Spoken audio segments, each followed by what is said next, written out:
যিছয়া এজন প্ৰকৃত ভাৱবাদী আছিল বুলি আমি কেনেকৈ জানিব পাৰো?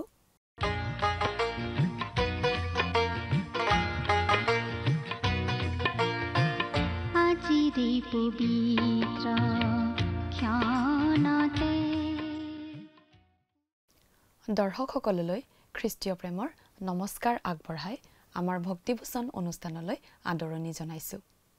খ্ৰীষ্টীয় বিশ্বাসী লোকসকলৰ বাবে বিশেষভাৱে প্ৰস্তুত কৰা বাইবেল অধ্যয়নৰ এই ধাৰাবাহিক অসমীয়া অনুষ্ঠানটিত বাইবেলৰ গোটেই ৬৬খন পুস্তকৰে অধ্যয়ন কৰা হ'ব।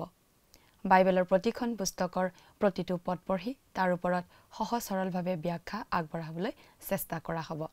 ইয়াৰ যোগেৰে দৰ্শকসকলে গোটেইখন বাইবেল চোৱাৰ আৰু বুজি পোৱাৰ এটা সুযোগ পাব। খ্ৰীষ্টীয় বিশ্বাসীসকলৰ বাবে ই এটা অতি উপযোগী অনুষ্ঠান হ'ব বুলি আমি আশা ৰাখিছো।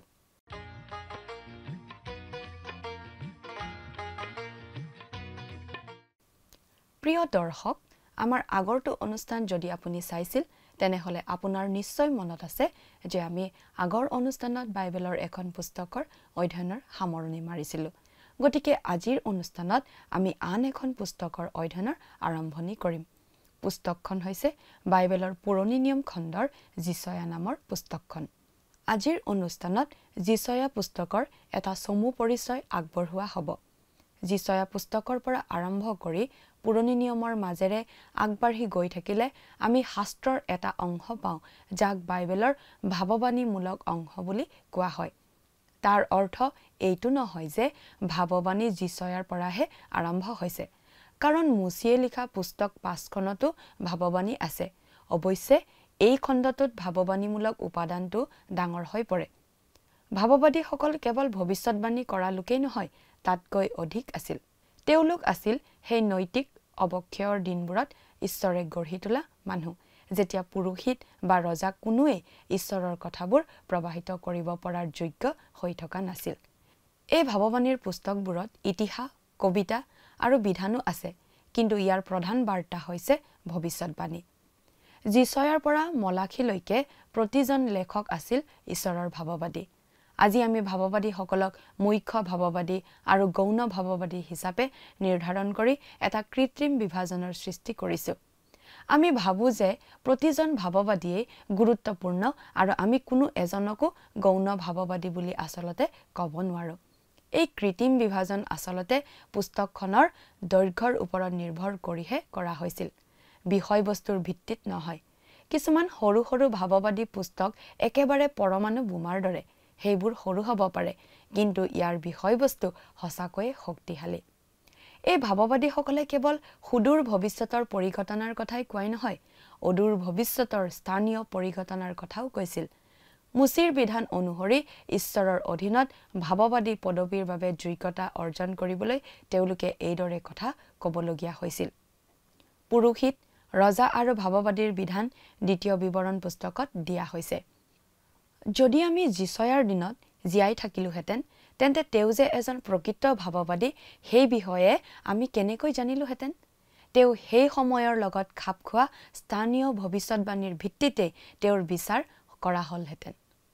তেওঁ কেৱল খ্ৰীষ্টৰ প্ৰথম আৰু দ্বিতীয় আগমনৰ দৰে বহু দূৰ ভৱিষ্যতৰ কথা কোৱাই নহয়, অদূৰ ভৱিষ্যতে হ'বলগীয়া স্থানীয় কথাবোৰৰ কথাও কৈছিল। যদি তেওঁৰ স্থানীয় ভাৱবাণীবোৰ নফলিয়ালেহেঁতেন, তেন্তে তেওঁক মিছা ভাৱবাদী বুলি চিনাক্ত কৰি শিল দলিয়াই মৰা হ'লহেঁতেন। কথাবোৰ অধিক বহলাই চাবলৈ আহকচোন। এতিয়া আমি মূল আলোচনাটোৰ মাজলৈ আগবাঢ়ি যাওঁ। আমাৰ মহান ত্ৰাণকৰ্তা প্ৰভু যীশুখ্ৰীষ্টৰ নামত নমস্কাৰ। প্ৰিয় শ্ৰোতা, আশা কৰোঁ আপুনি ভালে কুশলে আছে। প্ৰিয় শ্ৰোতা, আপুনি আমাৰ এই ভক্তিবচন অনুষ্ঠানটো নিয়মিতভাৱে শুনি আছেনে বাৰু? যদিহে আপুনি আমাৰ এই অনুষ্ঠানটো নিয়মিতভাৱে শুনি আছে, আৰু যদিহে আমাৰ আগৰ অনুষ্ঠানটো আপুনি শুনিছিল, তেনেহ'লে আপুনি নিশ্চয় জানে যে আমি আগৰ অনুষ্ঠানত বাইবেলৰ এখন পুস্তকৰ আলোচনা সামৰণি মাৰিছিলোঁ। গতিকে আজিৰ অনুষ্ঠানত আমি বাইবেলৰ আন এখন পুস্তকৰ অধ্যয়নৰ আৰম্ভণি কৰিম বুলি আপুনি নিশ্চয় আগতেই জানে আৰু সাজু হৈ আছে। কিন্তু আমি আজি কোনখন পুস্তকৰ অধ্যয়ন আৰম্ভ কৰিম সেইটো হয়তো আপুনি অনুমান কৰিছে বা অনুমান কৰিব পৰা নাই। আমি বেছি পাতনি নেমেলি জনাই দিব খুজিছোঁ যে আজিৰে পৰা আমি বাইবেলৰ পুৰণি নিয়মৰ যিচয়া নামৰ পুস্তকখনৰ আলোচনা আৰম্ভ কৰিম। এই যিচয়া পুস্তকৰ ৬৬টা অধ্যায় আছে। এখন যথেষ্ট দীঘল পুস্তক, আৰু এই পুস্তকখন আমি যিমান পাৰোঁ সহজ সৰলকৈ আলোচনা কৰি যাম। বাইবেলৰ পুৰণি নিয়ম খণ্ডত বিধান পুস্তক, ইতিহাসমূলক পুস্তক আৰু পদ্য আকাৰৰ পুস্তক থকাৰ উপৰিও ১৭খন ভাৱবাণীমূলক পুস্তক আছে। সেই ভাৱবাণীমূলক পুস্তকবিলাকৰ ভিতৰত এই যিচয়া পুস্তকখন এখন বিশেষ ধৰণৰ পুস্তক, আৰু ৬৬খন অধ্যায়েৰে এই যিচয়া ভাৱবাদীৰ পুস্তকখন আটাইতকৈ দীঘল ভাৱবাণীমূলক পুস্তক। অৱশ্যে এইটো কথা সঁচা নহয়, বা আমি এইদৰে ভাবিব নালাগে যে কেৱল এই ভাৱবাণীমূলক পুস্তককেইখনতেই ভাৱবাণী আছে। মুচিয়ে লিখা বিধান পুস্তক ৫খনতো ভাৱবাণী আছে। অৱশ্যে ভাৱবাদীসকলে দিয়া ভাৱবাণীবিলাকৰ যি পুস্তক, সেইবিলাকত প্ৰধানতঃ ভাৱবাণীয়েই পোৱা যায়। আৰু ভাৱবাদীসকলো কেৱল ভৱিষ্যৎবাণী কওঁতা লোক নাছিল। ঈশ্বৰৰ পৰা কথা পাই তেওঁলোক অতীত, বৰ্তমান আৰু ভৱিষ্যৎ সকলো কালৰেই কথা কোৱা লোক আছিল।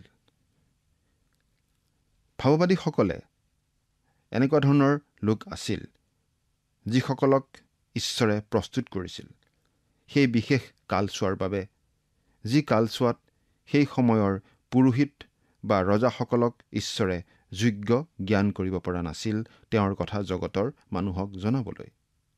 সেইবাবে ঈশ্বৰে কিছুমান বিশেষ বিশেষ মানুহ সেই বিশেষ বিশেষ সময়ৰ বাবে বাছি লৈ তেওঁলোকৰ যোগেদি কথা কৈছিল, ৰজাক বা প্ৰজাক, নাইবা হয়তো সময় বা পৰিস্থিতি সাপেক্ষে পুৰোহিতক। এই ভাৱবাণীমূলক পুস্তককেইখনত ইতিহাস, কথা, কবিতা আৰু বিধানো আছে। কিন্তু এইবিলাকৰো মূল বাণী ভাৱবাণীয়েই। যিচয়াৰ পৰা আৰম্ভ কৰি মলাখীলৈকে আটাইকেইখন ভাৱবাণীমূলক পুস্তকৰ লিখকসকল ঈশ্বৰৰ ভাৱবাদী আছিল। আজি আমি ডাঙৰ ভাৱবাদী আৰু সৰু ভাৱবাদী ৰূপে ভাৱবাদীসকলৰ পুস্তকবোৰক দুভাগত ভাগ কৰোঁ। কিন্তু সেয়া বৰ কৃত্ৰিম এটা বিভক্তিকৰণহে। কাৰণ নিজৰ নিজৰ আহ্বান আৰু ঈশ্বৰ প্ৰদত্ত দায়িত্ব পালনত তেওঁলোক প্ৰত্যেকেই মহৎ আছিল। কোনজন ডাঙৰ, কোনজন সৰু, সেইটো আমি আচলতে ক'ব নোৱাৰোঁ। ডাঙৰ ভাৱবাদী আৰু সৰু ভাৱবাদী বুলি ভাগ কৰা হৈছে পুস্তকবিলাকৰ বিষয়বস্তুৰ ভিত্তিত নহয়, কিন্তু পুস্তককেইখনৰ আকাৰ বা কলেবৰৰ ভিত্তিতহে। সৰু ভাৱবাদী বোলা সকলৰ কেইবাগৰাকী ভাৱবাদী এটম বোমৰ নিচিনা শক্তিশালী আছিল। পুস্তকৰ কলেবৰ সৰু, কিন্তু সৰু পুস্তকবোৰৰ বিষয়বস্তুবোৰ বাস্তৱিকতেই অতি গুৰুত্বপূৰ্ণ। সেইকাৰণে ডাঙৰ ভাৱবাদী মানে যিকেইখন ভাৱবাদী পুস্তক আকাৰত ডাঙৰ, সেই পুস্তককেইখনক ডাঙৰ ভাৱবাদী পুস্তক বুলি কোৱা হয়, আৰু আকাৰত সৰুকেইখনক সৰু ভাৱবাদী পুস্তক বুলি কোৱা হয়। কিন্তু ভাৱবাদী কেইজন ঈশ্বৰৰ দৃষ্টিত সমান। এই ভাৱবাদীসকলে দূৰ ভৱিষ্যতৰ কথাই অকল কোৱা নাছিল, কিন্তু অতি অদূৰ ভৱিষ্যতে ঘটিবলগীয়া কিছুমান স্থানীয় ঘটনাৰো কথা তেওঁলোকে কৈছিল। মুচিৰ বিধি অনুযায়ী এই ভাৱবাদীসকলে ঈশ্বৰৰ পৰা ভাৱবাণী প্ৰচাৰ কৰাৰ যি দায়িত্বভাৰ পাইছিল, তাৰ প্ৰমাণ সাব্যস্ত কৰিবলৈকে তেওঁলোকে এইদৰে ভাৱবাণী প্ৰচাৰ কৰিছিল। ভাৱবাণীৰ বিষয়বস্তুবোৰ লাগিলে মধুৰেই হওক বা গধুৰেই হওক, তেওঁলোকে তালৈ কেৰেপ কৰা নাছিল। তালৈ ভ্ৰূক্ষেপ নকৰি তেওঁলোকে সেইবোৰ কেৱল মাত্ৰ প্ৰচাৰ কৰি গৈছিল। পুৰোহিত, ৰজা আৰু ভাৱবাদীসকলৰ বিধি আমি 2 বিৱৰণৰ পুস্তকত পাওঁ। ভাৱবাদীসকলৰ বাবে বান্ধি দিয়া বিধিৰ বিষয়ে শুনিবচোন। বাইবেলত আমি এনেদৰে পাওঁ, কিন্তু মই যি ক'বলৈ দিয়া নাই, তেনে বাক্য যিকোনো ভাৱবাদীয়ে গৰ্ব কৰি মোৰ নামেৰে ক'ব, নাইবা আন কোনো দেৱতাৰ নামেৰে ক'ব, সেই ভাৱবাদীৰ প্ৰাণদণ্ড হ'ব। আৰু জিহুৱাই যি বাক্য কোৱা নাই, তাক মই কেনেকৈ জানিম? এই বুলি যদি মনত তুমি ভাবা, তেন্তে শুনা। কোনো ভাৱবাদীয়ে জিহুৱাৰ নামেৰে কথা ক'লে যদি সেই বাক্য পাছত সিদ্ধ নহয় আৰু একো ফল নধৰে, তেন্তে সেই কথা জিহুৱাই কোৱা নাই। সেই ভাৱবাদীয়ে তাক গৰ্ব কৰি কৈছে। তুমি তেওঁলৈ ভয় নকৰিবা। এইখিনি আমি পাওঁ 2 বিৱৰণ 18 নম্বৰ অধ্যায়ৰ 20 নম্বৰ পদৰ পৰা 22 নম্বৰ পদলৈকে। ভাৱবাদীয়ে প্ৰচাৰ কৰা কোনো স্থানীয় ভাৱবাণী যদি প্ৰচাৰ কৰাৰ দৰে ঘটা নাই, তেন্তে সেইগৰাকী ভাৱবাদীক ভাৰী কোৱা ভাৱবাদী বা মিছলীয়া ভাৱবাদী ৰূপে গণ্য কৰা হৈছিল। তেনেকুৱা ভাৱবাদীৰ ভাৱবাণী কোনোমতেই ঈশ্বৰৰ নিশ্বাসিত বচনৰ ভিতৰত নপৰিছিল। ভাৱবাদীৰ পুস্তকসমূহ স্থানীয় ঘটনাৰ ভাৱবাণী আৰু সেই ঘটনাসমূহ সংঘটিত হোৱাৰ বিৱৰণেৰে ভৰা। প্ৰিয় শ্ৰোতা, আপুনি যদি যিচয়াৰ দিনত তেওঁক লগ পালেহেঁতেন আৰু তেওঁৰ ভাৱবাণীবিলাক শুনিলেহেঁতেন, তেন্তে আপুনি কিহৰ ভিত্তিত জানিলেহেঁতেন যে যিচয়া এগৰাকী সঁচা ভাৱবাদী আছিল? স্থানীয় ঘটনাৰ বিষয়ে যিবোৰ ভাৱবাণী যিচয়াৰ যোগেদি দিয়া হৈছিল, সেইবোৰ সঁচাকৈয়ে ফলিয়াইছিল নে নাই? সেইবোৰ বাস্তৱতে ঘটিছিল নে নাই? তাৰ ভিত্তিতে আপুনি জানিব লাগিলেহেঁতেন যে যিচয়া এজন সঁচা ভাৱবাদী আছিল নে ভাৰী কোৱা মিছলীয়া ভাৱবাদী আছিল। কাৰণ তেওঁ দূৰ ভৱিষ্যতৰ প্ৰভুৰ প্ৰথম আৰু পুনৰাগমনৰ ভৱিষ্যতবাণীকেই কেৱল দিয়া নাছিল, কিন্তু স্থানীয় ঘটনাসমূহৰো ভাৱবাণী দিছিল। আৰু তেওঁ তেনেদৰে অদূৰ ভৱিষ্যতে ঘটিবলগীয়া ঘটনাৰ বিষয়ে যিবোৰ ভাৱবাদী দিছিল, সেইবোৰ সঁচাকৈ ঘটিছিল। এই ভাৱবাদীসকল যে প্ৰকৃত ভাৱবাদী আছিল, তাৰ প্ৰমাণ আছিল যে তেওঁলোকে প্ৰচাৰ কৰা ভাৱবাণীবিলাক আক্ষৰিক অৰ্থতেই সিদ্ধ হৈছিল, অৰ্থাৎ যি হ'ব বুলি তেওঁলোকে কৈছিল, সেয়েই হৈ উঠিছিল। ভৱিষ্যতৰ বিষয়ে মানুহে আচলতে একো আন্দাজ কৰিব নোৱাৰে। আনকি 24 ঘণ্টাৰ ভিতৰৰ বতৰৰ বিষয়েও সঠিক আচলতে একো আগতীয়াকৈ ক'ব নোৱাৰি, অনুমানহে কৰিব পাৰি। বতৰ বিজ্ঞানীসকলে বতৰৰ বিষয়ে ক'ব পাৰিবলৈ সেই ক্ষেত্ৰত তেওঁলোকৰ জ্ঞান, প্ৰশিক্ষণ আৰু যন্ত্ৰপাতি আদিও আছে। তথাপিতো তেওঁলোকে সঠিকভাৱে বতৰৰ খবৰ দিব নোৱাৰি সদায়েই সম্ভাৱনাৰ কথাহে কয়। বতৰৰ খবৰ কোৱা এনেবিলাক বতৰ বিজ্ঞানীক এই ভাৱবাদীসকলৰ সৈতে তুলনা কৰিবলৈ গ'লে এওঁ কোনোখিনিতেই কোনো ৰকমে তেওঁলোকৰ মাজত স্থান নাপালেহেঁতেন। কাৰণ সম্ভাৱনাৰ কথাখিনি কেতিয়াও ভাৱবাণী হ'ব নোৱাৰে। জোল কেনি বয় তাক চাই কোৱা কথাখিনিও ভাৱবাণী হ'ব নোৱাৰে। ময়ো এটা ভাৱবাণী দিব পাৰোঁ, যিটো কম বেছি পৰিমাণে ঘটিবই। যেনে ধৰক 2020 চনৰ ভৰ বাৰিষাত 2000 চনৰ বাৰিষাৰ দৰেই কম বেছি পৰিমাণৰ বৰষুণ হ'বই হ'ব। অলপ হয়তো কম হ'ব পাৰে, অলপ হয়তো বেছি হ'ব পাৰে। কিন্তু সেয়া ভাৱবাণী নহ'ব। সেয়া স্বাভাৱিকভাৱে চলি থকা ঘটনা আৰু অতীতৰ অভিজ্ঞতাৰ ভিত্তিত কোৱা কথাহে হ'ব। আমি যিমানেই সম্ভাৱনাৰ কথা লগাই থাকোঁ, আমি দিয়া ভৱিষ্যতবাণীৰ ওজনো সিমানেই কমি গৈ থাকে। আৰু সেয়ে তেনেবোৰ কথা খুব নিৰ্দিষ্টকৈ নকৈ বৰ সাধাৰণভাৱে কোৱা হয়। কোনো মানুহে আন্দাজ কৰি ভাৱবাণী দিব নোৱাৰে। কিন্তু যি কথা পবিত্ৰ আত্মাই ক'বলৈ কয়, সেই কথাহে নিৰ্দিষ্ট কৰি ক'ব পাৰি, আৰু সেয়াহে ভাৱবাণী। পবিত্ৰ আত্মাই দিয়া কথা স্থানীয় অদূৰ ভৱিষ্যতৰ হ'লেও ঠিক হয়, আৰু দূৰ ভৱিষ্যতৰ হ'লেও সি ঠিক হয়। প্ৰভু যীশুখ্ৰীষ্টৰ প্ৰথম আগমনৰ কথা প্ৰায় 300 বাৰমান প্ৰচাৰ কৰা হৈছিল, আৰু সেই ভাৱবাণী আজিৰ পৰা 2000 বছৰ পূৰ্বে সঠিক ৰূপে ঘটিছিল। কথাখিনি আকৌ এবাৰ কৈছোঁ যে প্ৰভু যীশুৰ কেনেদৰে জন্ম হ'ব, তেওঁ ক'ত জন্মিব, কি বংশত জন্মিব ইত্যাদি বিভিন্ন ধৰণৰ কথা ভাৱবাদীসকলে প্ৰায় 300 বাৰমান আগতেই উল্লেখ কৰি গৈছিল আৰু সেই কথা সফলভাৱে ফলিওৱা আমি দেখিছোঁ প্ৰভু যীশু 2000 বছৰ পূৰ্বেই যেতিয়া জন্মগ্ৰহণ কৰিছিল তেতিয়া। প্ৰভু যীশুৰ প্ৰথম আগমনৰ বিষয়ে এইদৰে 300 বাৰ কিয় ঘোষণা কৰিছিল বাৰু? তাৰ উত্তৰত আমি ক'ব লাগিব যে প্ৰভু যীশুখ্ৰীষ্টৰ এই আগমন জগতখনৰ বাবে বৰ প্ৰয়োজনীয় আছিল। জগতৰ মানুহে তেওঁৰ এই আগমনৰ বিষয়ে যেন নজনাকৈ নাথাকে, এইবাবেই তেওঁ বাৰে বাৰে 300 বাৰেই জনাইছিল।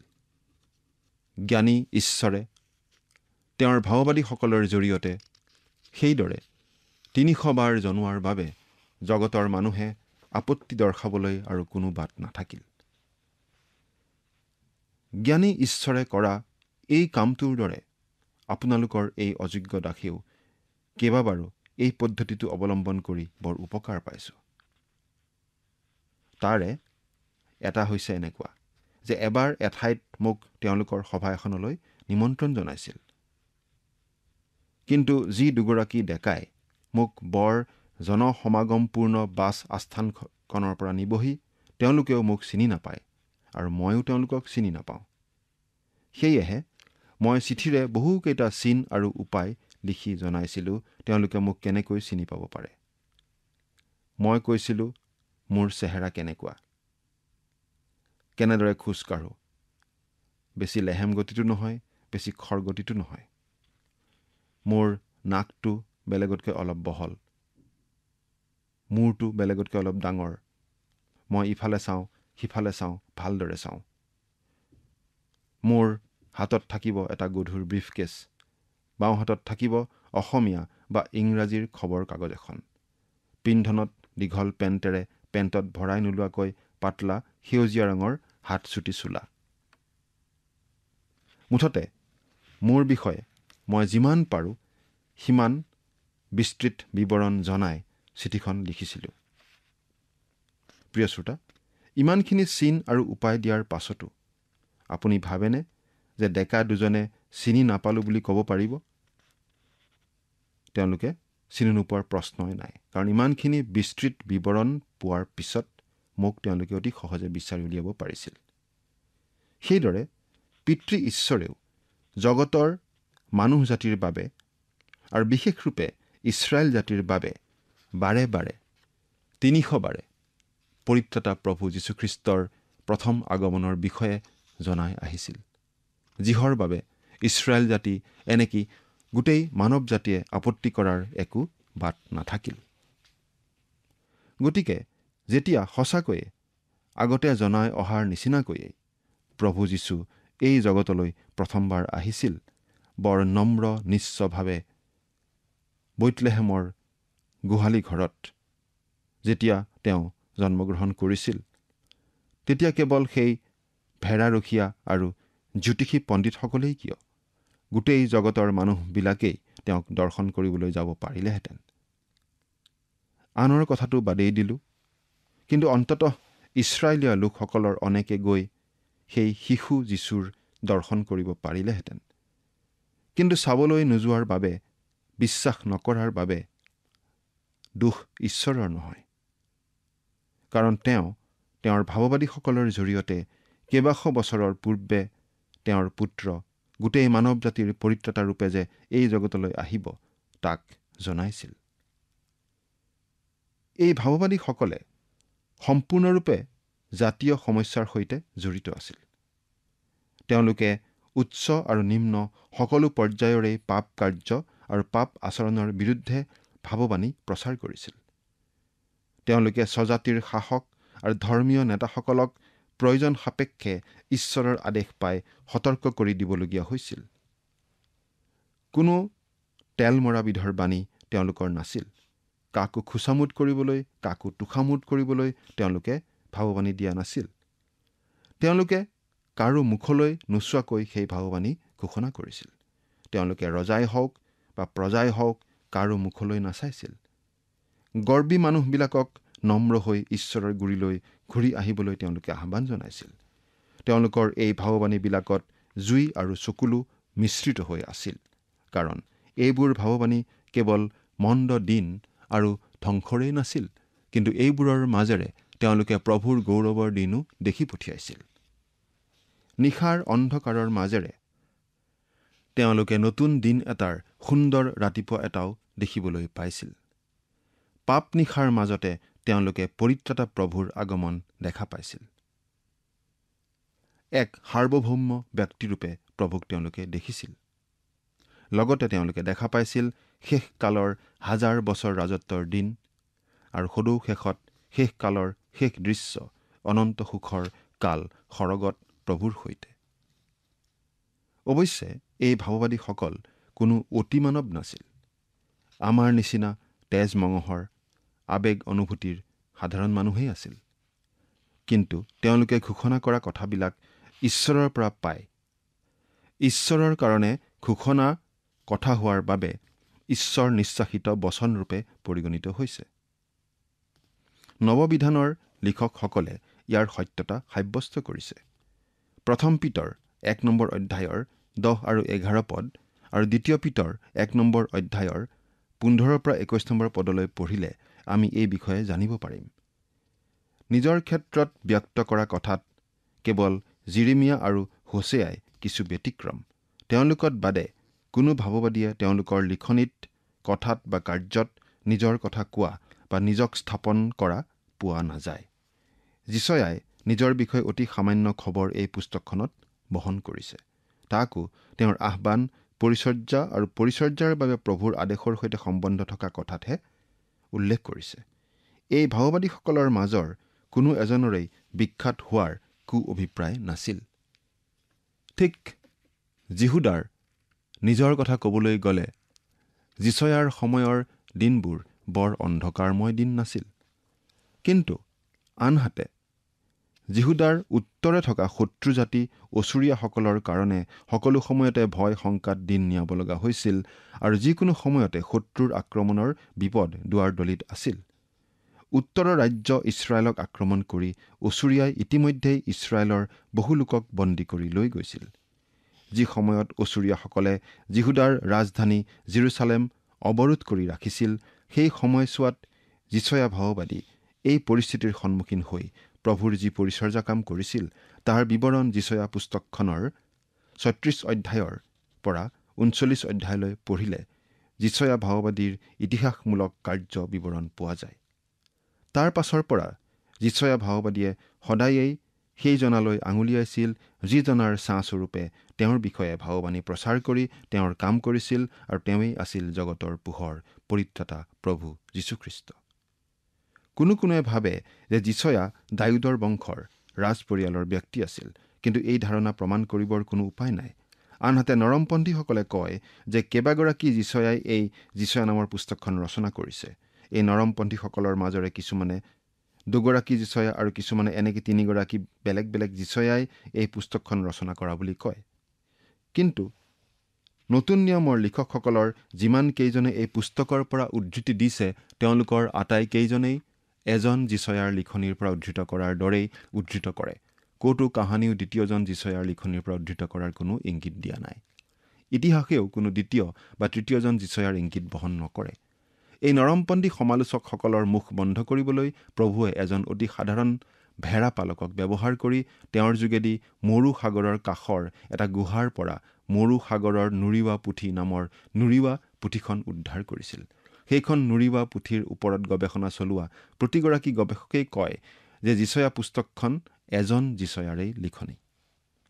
গোটেই বাইবেলখন যেনেধৰণে সংগঠিত কৰা হৈছে ঠিক তেনেধৰণেৰে যিছয়া পুস্তকখনো সংগঠিত হৈছে। গোটেই বাইবেলখনত 66খন পুস্তক আছে। যিছয়া পুস্তকতো 66 অধ্যায় আছে। বাইবেলৰ 39খন পুৰাতন বিধানৰ পুস্তক। যিছয়া পুস্তকৰো 39 অধ্যায়ত বিধান আৰু ঈশ্বৰৰ শাসনৰ কথা কোৱা হৈছে। বাইবেলৰ নতুন নিয়ম খণ্ডত 27খন পুস্তক। যিছয়া পুস্তকৰ 27টা অধ্যায়ত ঈশ্বৰৰ অনুগ্ৰহ আৰু তেওঁৰ পৰিত্ৰাণৰ আঁচনিৰ বিষয়ে লিখা পোৱা যায়।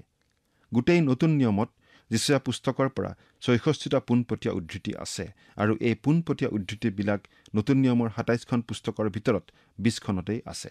আন কথাত ক'বলৈ হ'লে নতুন নিয়মৰ লিখকসকলে কোৱা বা বৰ্ণনা কৰা কথা গভীৰ কৰিবলৈ নাইবা সত্য প্ৰতিপন্ন কৰিবলৈ পুৰণি নিয়মৰ বিশেষকৈ যিছয়া পুস্তকৰ পৰা উদ্ধৃতি দিছিল। বিশেষভাৱে দেখা যায় যে যেতিয়া নতুন নিয়মৰ লিখকসকলে প্ৰভু যীশুখ্ৰীষ্টৰ বিষয়ে কৈছিল তেতিয়া সেই ক্ষেত্ৰত জোৰ আৰোপ কৰি ক'বলৈ আৰু বিশদভাৱে ক'বলৈ যিছয়া পুস্তকৰ পৰা উদ্ধৃতি দিছিল। যিছয়া পুস্তকখনত ৩টা খণ্ড থকা যেন লাগে। ১ নম্বৰ অধ্যায়ৰ পৰা ৩৯ অধ্যায়লৈকে বিধান আৰু ঈশ্বৰৰ শাসনৰ বিষয়ে থাকিলেও ৩৬ অধ্যায়ৰ পৰা ৩৯ অধ্যায়লৈকে যিছয়াৰ পৰিচৰ্যা কামৰ ইতিহাসমূলক বিৱৰণ পোৱা যায়। নতুন নিয়মখনে প্ৰভু যীশুখ্ৰীষ্টক ইয়াৰ বিষয়ৰূপে উপস্থাপন কৰিছে আৰু সেই প্ৰভু যীশুখ্ৰীষ্টকেই বিষয়ৰূপে লৈ যিছয়াই ভাৱবাণী প্ৰচাৰ কৰি আহিছিল। সেয়ে যিছয়াক পঞ্চমগৰাকী শুভবাৰ্তা লিখক আৰু যিছয়া পুস্তকখনক পঞ্চমখন শুভবাৰ্তা পুস্তক আখ্যা দিয়া হয়। প্ৰভু যীশু যে কুমাৰী গৰ্ভত জন্মগ্ৰহণ পোৱা ব্যক্তি হ'ব, তেওঁৰ চৰিত্ৰ, তেওঁৰ জীৱন, তেওঁৰ মৃত্যু, তেওঁৰ পুনৰুত্থান, তেওঁৰ পুনৰ আগমন, এই আটাইৰে বিষয়ে যিছয়াই বৰ স্পষ্টভাৱে আৰু নিৰ্দিষ্টভাৱে প্ৰচাৰ কৰি গৈছে। ইয়াৰ পৰৱৰ্তী অনুষ্ঠানৰ পৰা আমি মূল পুস্তকখন অধ্যয়ন কৰিম। আজিলৈ ইমানতেই সামৰিছোঁ। ঈশ্বৰে আপোনাক আশীৰ্বাদ কৰক। আমেন।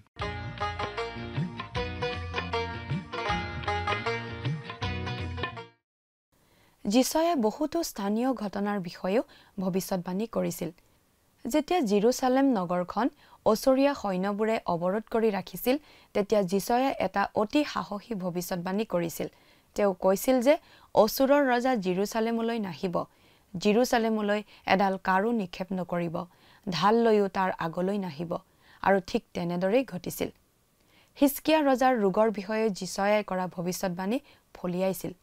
অৱশ্যে প্ৰভু যীশুৰ আগমনৰ বিষয়ে কৰা ভাৱবাণীবোৰৰ বাবেই যিছয়া অধিক বিখ্যাত। আজিলৈ আমাৰ অনুষ্ঠানটো ইমানতে সামৰণি মাৰিব খুজিছোঁ। পৰৱৰ্তী অনুষ্ঠানত আপোনালোকক পুনৰ লগ পোৱাৰ আশা ৰাখিলোঁ। সামৰণি মৰাৰ আগতে আহকচোন আমি খন্তেক প্ৰাৰ্থনাত মূৰ দুৱাওঁ। স্বৰ্গত থকা অতি মৰমীয়াল দয়ালু পিতৃ ঈশ্বৰ, প্ৰভু তোমাক ধন্যবাদ দিছোঁ তোমাৰ প্ৰেম আৰু তোমাৰ অনুগ্ৰহৰ বাবে। দয়ালু মৰমীয়াল পিতৃ ঈশ্বৰ, সিমতে প্ৰাৰ্থনা কৰিছোঁ তোমাৰ চৰণত প্ৰতিজন দৰ্শকসকলৰ বাবে।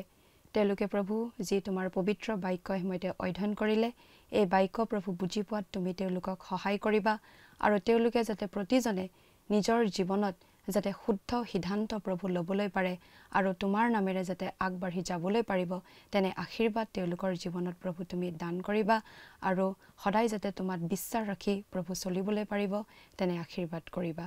তেওঁলোকৰ পৰিয়ালৰ সকলো সদস্যকে প্ৰভু তোমাৰ হাতত সমৰ্পণ কৰিছোঁ। এই সকলো যাচনা মহান ত্ৰাণকৰ্তা প্ৰভু যীশুখ্ৰীষ্টৰ নামত অৰ্পণ কৰিলোঁ। আমেন। প্ৰিয় শ্ৰোতা দৰ্শক, আশা কৰোঁ ভক্তিবচন অনুষ্ঠানটি উপভোগ কৰি আপোনাৰ নিশ্চয় ভাল লাগিছে। এই বিষয়ে আপোনাৰ মতামত জানিব পাৰিলে আমি নথৈ আনন্দিত হ'ম। আপোনাৰ যদি আমাৰ এই অনুষ্ঠানটি উপভোগ কৰি ভাল লাগিছে তেন্তে অনুগ্ৰহ কৰি আমালৈ এটি মিছ কল দিয়কচোন। আপোনাৰ এটা মিছ কল আমাৰ বাবে অতি মূল্যৱান। প্ৰতিটো মিছ কল দিয়া সকলৰ মাজৰ পৰা এজন বিশেষ দৰ্শকক বাছি লৈ সপ্তাহৰ শেষত পুৰস্কৃতও কৰা হ'ব। মিছ কল দিয়া নম্বৰটো হৈছে 04449081 আপোনাৰ যদি কিবা প্ৰাৰ্থনাৰ বিষয় থাকে বা অধিক জানিবলৈ ইচ্ছা কৰে তেন্তে টেলিফোনৰ মাধ্যমেৰেও আমাক যোগাযোগ কৰিব পাৰে। আমাৰ টেলিফোন নম্বৰটো হৈছে 7429840242। আপুনি আমালৈ ইমেইল অথবা পত্ৰযোগেও যোগাযোগ কৰিব পাৰে। তাৰ বাবে আমাৰ ইমেইল ID আৰু পোষ্টেল এড্ৰেছটো টিভি পৰ্দাত চাই লওকচোন।